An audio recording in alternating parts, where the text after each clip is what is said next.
नमस्कार भाइ बहिनीहरू, तपाईहरुलाई स्वागत छ नेपाल अनलाइन स्कुलको युट्युब च्यानलमा। हाम्रो युट्युब च्यानलमा तपाईहरुले कक्षा नर्सरीदेखि मास्टरसम्मका सबै विषयका सबै भिडियोहरू भेटाउन सक्नुहुन्छ। त्यसको लागि तपाईहरुले युट्युबमा गएर अथवा फेसबुकमा गएर नेपाल अनलाइन स्कुल भनी सर्च गरेर हेर्न सक्नुहुनेछ र ती भिडियोहरू हेरेर तपाईहरुले चाहिँ आफ्नो ज्ञानलाई धेरैभन्दा धेरै बढाउन सक्नुहुन्छ। आफ्नो एक्जामलाई राम्रो गर्न सक्नुहुन्छ भने आफ्नो कन्सेप्टलाई पनि क्लियर गर्न सक्नुहुन्छ।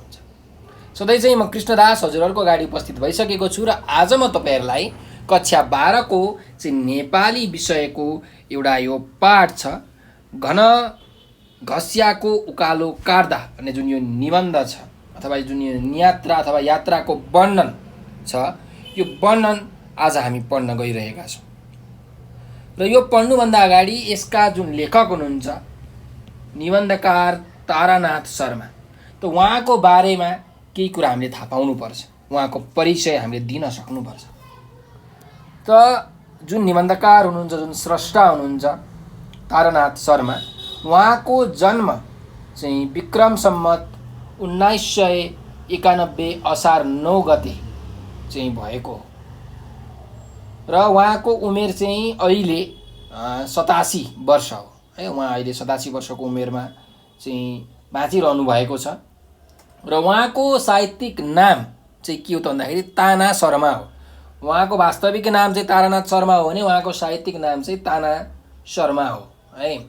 र उहाँले विभिन्न साहित्यको लेखन गर्नुभएको छ। त्यस्तै गरिन उहाँ चाहिँ प्राध्यापन पनि गराउनुहुन्छ है, पढाउनु पनि हुन्छ।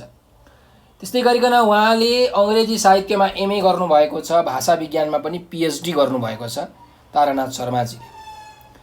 त्यस्तै गरिकन तारानाथ शर्माले चाहिँ नेपाली साहित्यमा चाहिँ निबन्ध क्षेत्रमा, निबन्ध विधामा, उपन्यासको विधामा, समालोचना, त्यस्तै नियात्रा जस्ता विधामा आफ्नो कलम चलाउनु भएको छ। त उहाँको मुख्य कृतिहरूको बारेमा हामीले अलिकति थाहा पाउनुपर्ने हुन्छ। त उहाँको जुन एउटा बेलायतिर बरालिँदा र अर्को पाताल प्रवास भन्ने यो यात्रा निबन्ध छ। त्यस्तै जीवनकालका छाल भन्ने निबन्ध सङ्ग्रह छ। दुई पोका चुरा भन्ने कथा सङ्ग्रह छ। सुली, मेरो कथा, ओझेल पर्दा र झझल्को भन्ने चाहिँ उपन्यासहरू छन्। यस्तै नेपालदेखि अमेरिकासम्म भन्ने पनि अर्को उहाँको उपन्यास चाहिँ प्रकाशित भएको छ। यी चाहिँ उहाँका मुख्य कृतिहरू हुन् है। र उहाँको जुन साहित्यका विशेषताहरू छ हैन, तारानाथ शर्मा चाहिँ यो झर्रोवादी आन्दोलनका प्रणेता हुनुहुन्छ र यो नियात्रा जुन विधा छ, यात्राको वर्णन भन्ने जुन विधा छ, यो विधाको उहाँ संस्थापक हुनुहुन्छ र उहाँ एकदमै प्रकृति प्रेमी स्रष्टा हुनुहुन्छ। उहाँले सिर्जना गर्दै सिर्जनासँगै सम्पादन र समालोचना विधामा पनि योगदान दिनुभएको छ। त्यसैले उहाँले उल्लेखनीय पुरस्कारहरू पनि प्राप्त गर्नुभएको छ, जस्तो कि मदन पुरस्कार, साझा पुरस्कार चाहिँ यस्ता पुरस्कारबाट उहाँ सम्मानित हुनुभएको छ। त उहाँको यो जुन निबन्ध छ, नियात्रा छ, यात्राको वर्णन छ, घनघस्याको चाहिँ उकालो काट्दा, यो निबन्ध हामी अध्ययन गरौँ है। अब खासमा यो निबन्धमा चाहिँ बैतडीदेखि सुदूरपश्चिमको डडेलधुराको यात्रामा देखेका भोगेका सबै कुराहरूलाई एकदमै कलात्मक र चित्रात्मक भाषा शैलीमा चाहिँ यहाँ प्रस्तुत गरिएको छ है। अब सुदूरपश्चिमको यात्रा गर्दाखेरि, खास गरी भनौँ डडेलधुरा जाँदाखेरि बाटोमा पर्ने जुन घनघाँस्याको उकालो चढ्दाखेरि को सुख दुःखलाई चाहिँ यहाँ एकदम रोमाञ्चक तरिकाले वर्णन गरिएको छ। त्यसो भए हामी यो निबन्ध पढौँ, घनघस्याको उकालो काट्दा।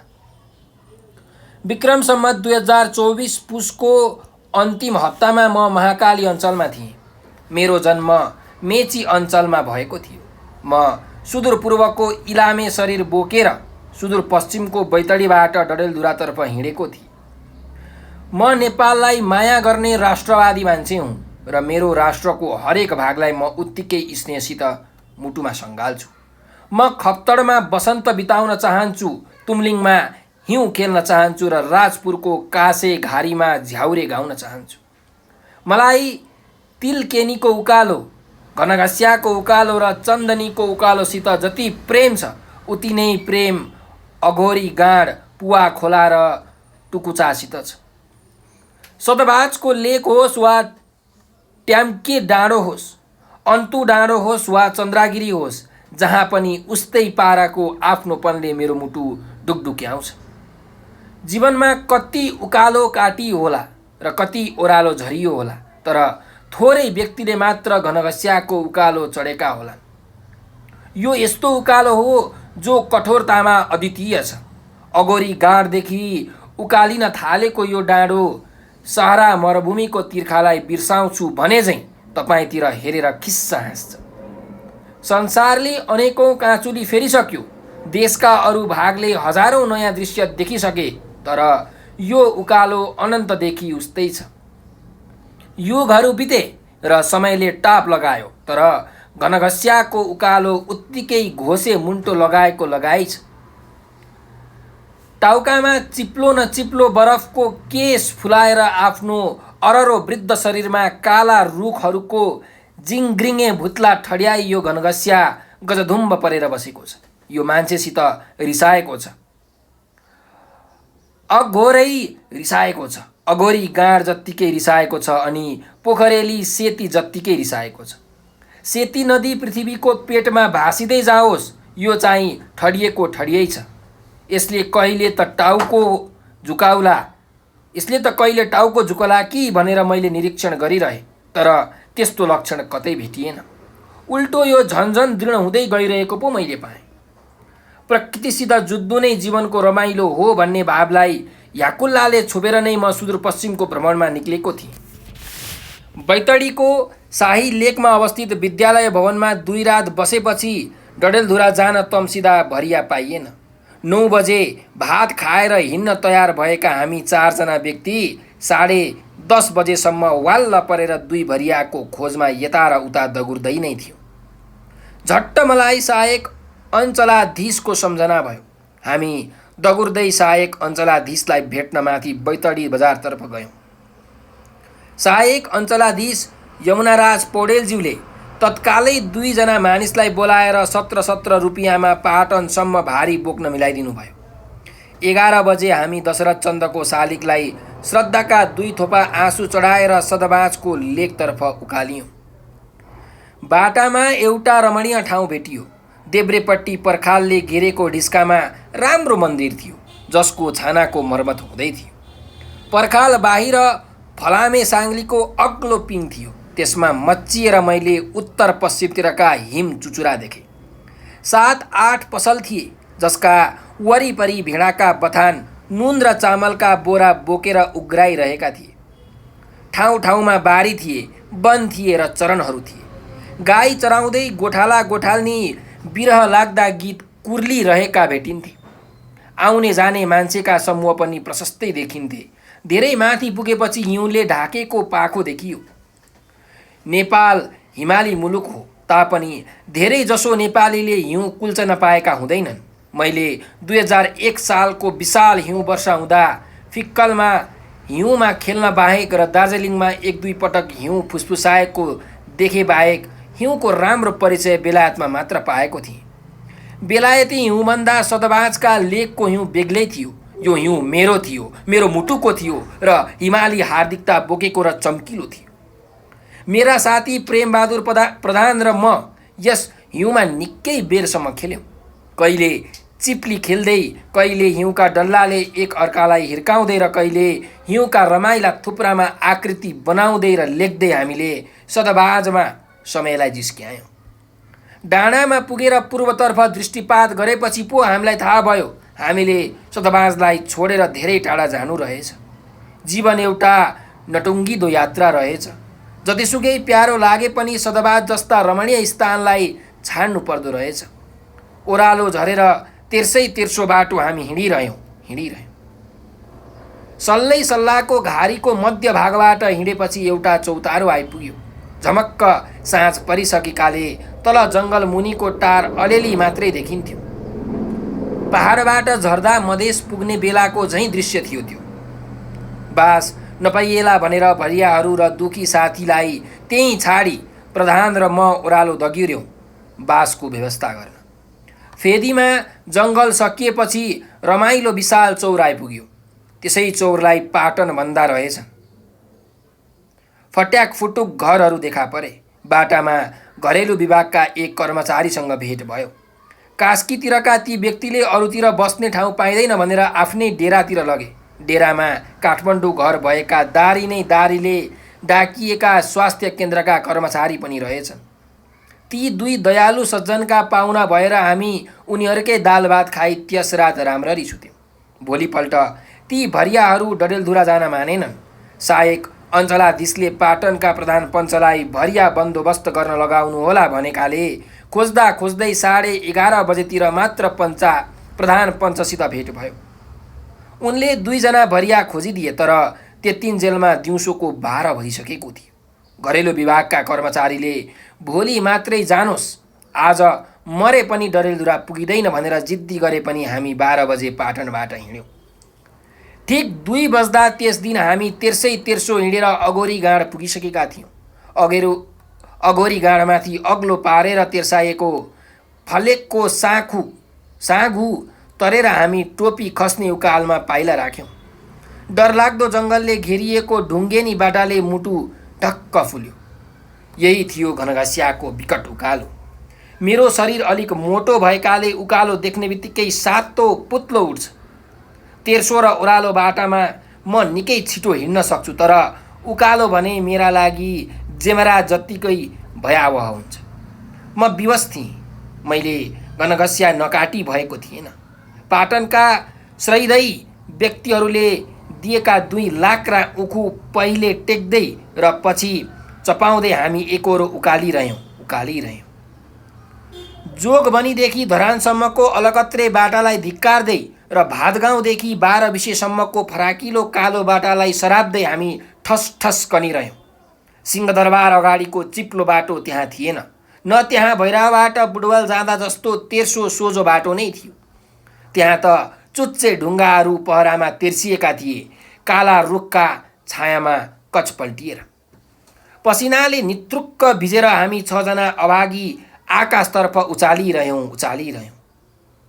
नील आर्मस्ट्रङहरूलाई त्यति फिटिफिटी परेन होला, किनभने चन्द्रमामा पुग्दा उनीहरूसित यथेष्ट वैज्ञानिक उपकरण उपलब्ध थिए। हामी भने पानी समेत नपाएर रोयौँ। निकै माथि पुगेपछि दुईटा पानीका कुला भेटिँदा स्वर्ग पुगेको अनुभव भयो। मरुभूमिका यात्रीले 81 मरुन्धान भेटे चाहिँ हामी फुलेल भयौँ। त्यति हो, अरू पानी कतै भेटिएन। धेरै माथि हिउँ प्रारम्भ हुने ठाउँमा पो एउटा असाध्यै चिसो धारो रहेछ। बाटामा 1-2 ठाउँ घर भेटिए, तर तिनमा मान्छे थिएन।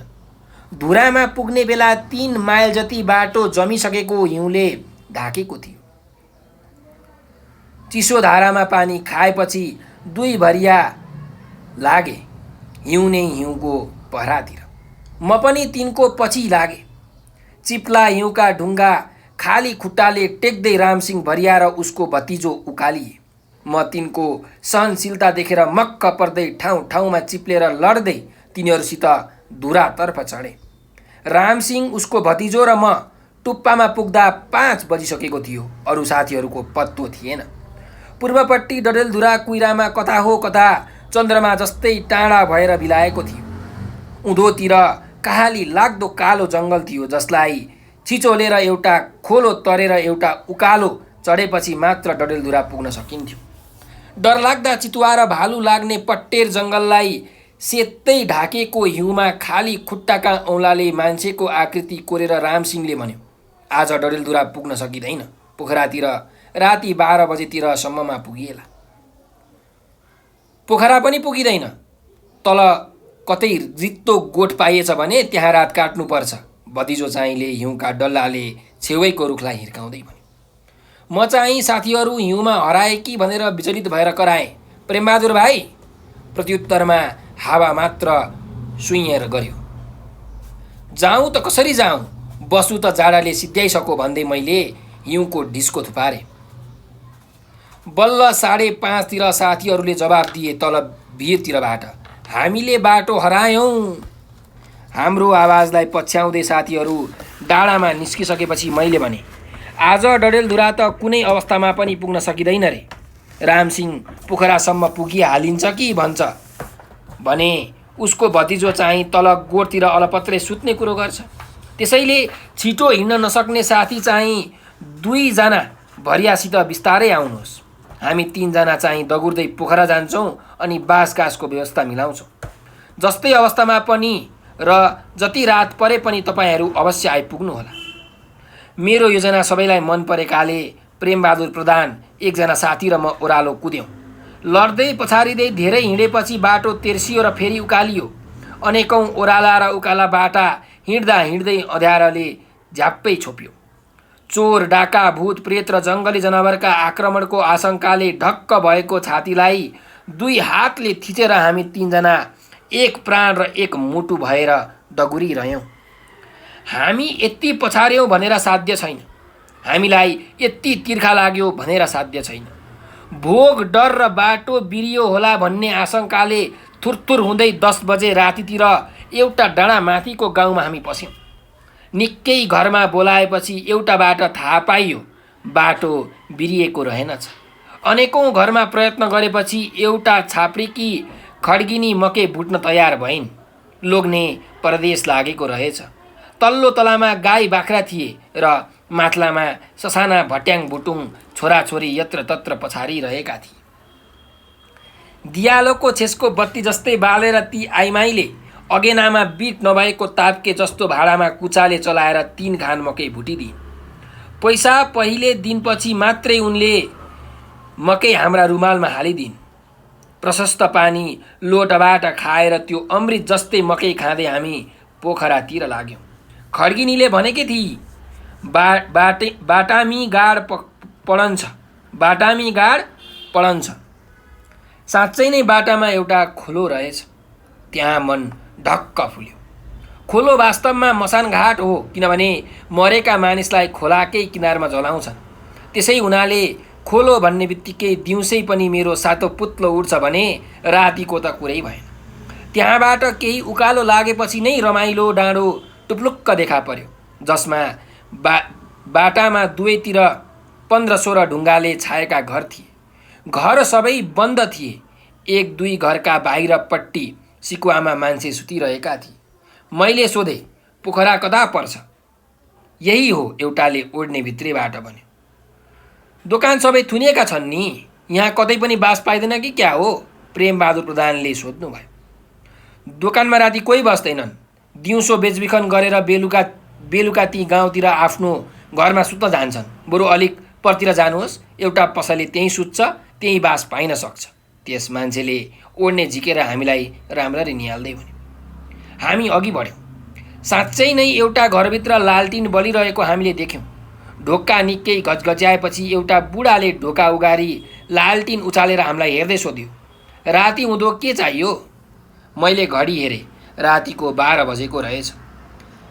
हामीलाई 1 रातको बास चाहियो, मैले भने। यहाँ बास पाइँदैन, बुढाले ढोका ढप्क्याउन लागे। त्यसरी निठुरी बन्न तपाईँ पाउनुहुन्न।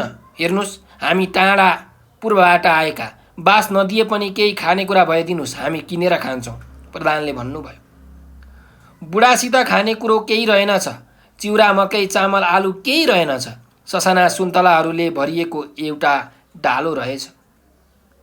कास्की पोखराका सुन्तला रहेछन् नि त तारा दाई, अर्का साथीले व्यङ्ग्य गर्नुभयो। हामी 2-2 रुपैयाँका 30-30 दाना जति ती चिचिले सुन्तला खायौँ। बुढाले कति गर्दा पनि त्यहाँ बास दिन मानेनन्। उसकै घर अगाडिको चिसो छानु वाङ्गै भएको र फोहोरी कटेर उनले देखाए। तिनैसँग 2 रुपैयाँका 3 अङ्गाला दाउरा किनेर हामी आगो ताप्दै साथीलाई पर्खन लाग्यौँ। राति 2 बजे सास मात्रै बाँकी राखेर भरियाहरू र साथी आइपुगे।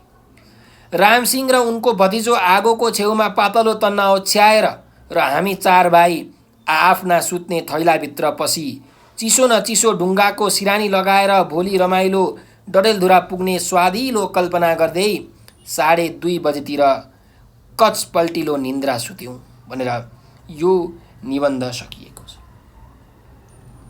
त यो जुन निबन्ध घनघस्याको उकालो काट्दा भन्ने निबन्ध छ, यो एउटा यात्रा संस्मरणात्मक निबन्ध हो। निबन्धकार प्रकृति प्रेमी भएकाले प्रकृति जगतमा विचरण गर्न रुचाउँछ अनि यात्रा अनुभूतिलाई अक्षरमा उनेर सुन्दर निबन्धहरूको सिर्जना गर्ने गर्दछ। उनका यात्रा निबन्ध पढ्दाखेरि पाठकहरू साँच्चीकै उनको निबन्धसँगै उनी हिँडेकै ठाउँमा हिँडिरहेको जस्तो महसुस गर्दछन्। झर्रो नेपाली भाषाका शब्दहरूले निबन्धमा अझ आकर्षण छप्छन्। एक त उनको यात्रा नै त्यस्तै, त्यसमा पनि त्यसलाई व्यक्त गर्ने उनको भाषा शैलीले निबन्धलाई एकदमै खिरिलो बनाएको पाइन्छ। यो निबन्ध पनि उनको यात्रा अनुपमको अनुपम सङ्गालो। यस निबन्धमा साथीहरूसँगको चाहिँ बैतडीदेखि सुदूरपश्चिमको भनौँ अथवा डडेलधुराको यात्रामा देखेका भोगेका सबै कुराहरूलाई अत्यन्त कलात्मक र चित्रात्मक भाषा शैलीमा यहाँ निबन्धकारले प्रस्तुत गरेका छन्। निबन्धकार लेख्छन् कि प्रकृतिसँग जुझ्नु नै जीवनको रमाइलो हो। निबन्धकारले भने जस्तै सुदूरपश्चिमको यात्रा, खास गरी डडेलधुरा जाँदा बाटोमा पर्ने घनघस्याको उकालो चढ्दाखेरिको सुख दुःखलाई यो चाहिँ निबन्धमा एकदमै रोमाञ्चक तरिकाले वर्णन गरिएको छ। यात्रामा कहीँ कतै दुःख पनि छ, तर दुःखमा पनि हाँसी हाँसी यात्रा चाहिँ अघि बढेको छ। ठाउँ ठाउँमा प्रकृतिको मानवीकरणले निबन्धमा झन् सौन्दर्य थपेको छ। ठाउँ ठाउँमा आइपरेका समस्या र कठिनाइले जीवनलाई हेर्ने नवीन दृष्टिकोण निर्माण पनि भएको छ। विभिन्न मानिससँगको भेट, उनीहरूसँगको अन्तर्क्रिया, संवादले पाठकहरूलाई एकदम तानिरहेको हामीले पाउन सक्छौँ।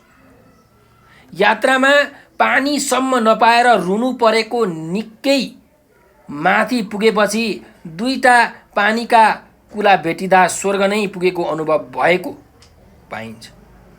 त्यो बेला मरुभूमिका यात्रीले एक्कासी मरुदान भेटे चाहिँ फुलेल भएको उनको जो अभिव्यक्ति छ, यहाँ निबन्धकारको अभिव्यक्ति छ, त्यसले चाहिँ जीवनमा कहिलेकाहीँ ससाना कुराले पनि कति महत्त्व राख्छ भन्ने कुरा हामीले प्रष्टसँग बुझ्न सक्छौँ।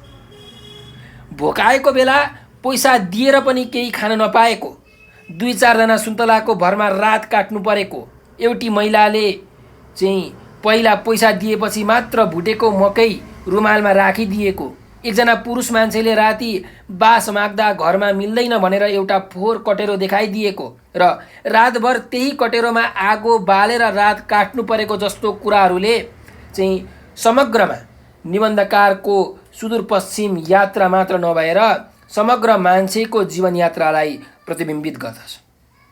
कुनै ठाउँहरू अडिनै नसकिने र कुनै ठाउँहरू टेकेपछि छोड्नै मन नलाग्ने, तर यात्रामा सबै ठाउँ हिँड्नुपर्ने, सबै ठाउँ छोड्नुपर्ने जुन बाध्यता छ, त्यो बाध्यतालाई बडो घत लाग्दो तरिकाले यो निबन्धमा प्रस्तुत गरिएको छ।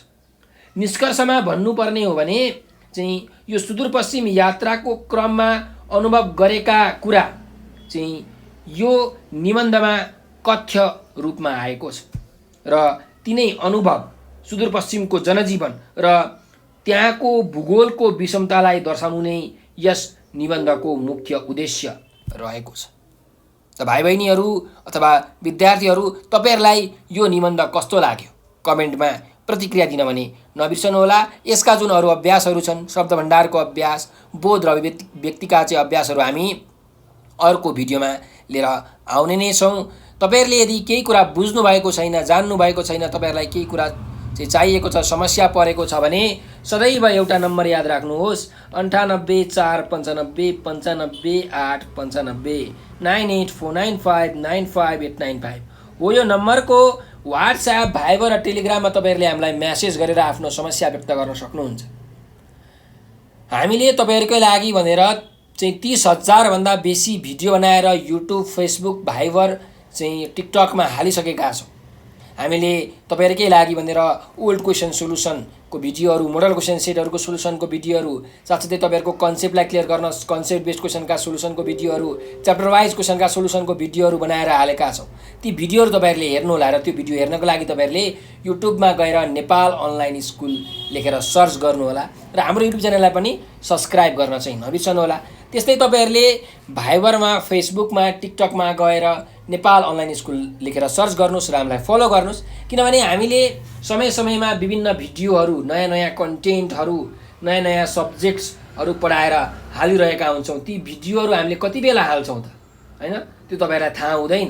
त्यो थाहा पाउनको लागि तपाईँहरूले हामीलाई फलो गर्नुपर्ने हुन्छ अथवा हाम्रो च्यानललाई सब्सक्राइब गर्नुपर्ने हुन्छ। किनकि त्यस्तो गर्नुभयो भने तपाईँहरूको मोबाइलमा चाहिँ नोटिफिकेसन आउँछ, तपाईँको ल्यापटपको स्क्रिनमा नोटिफिकेसन आउँछ र त्यो नोटिफिकेसनमा क्लिक गर्ने बित्तिकै तपाईँहरूले हाम्रो क्लासहरू हेर्न सक्नुहुन्छ, थाहा पाउन सक्नुहुन्छ।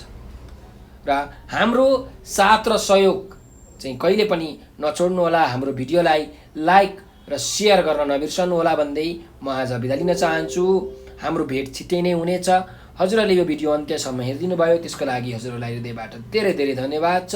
स्वस्थ रहनुहोस्, व्यस्त रहनुहोस्, मस्त रहनुहोस्।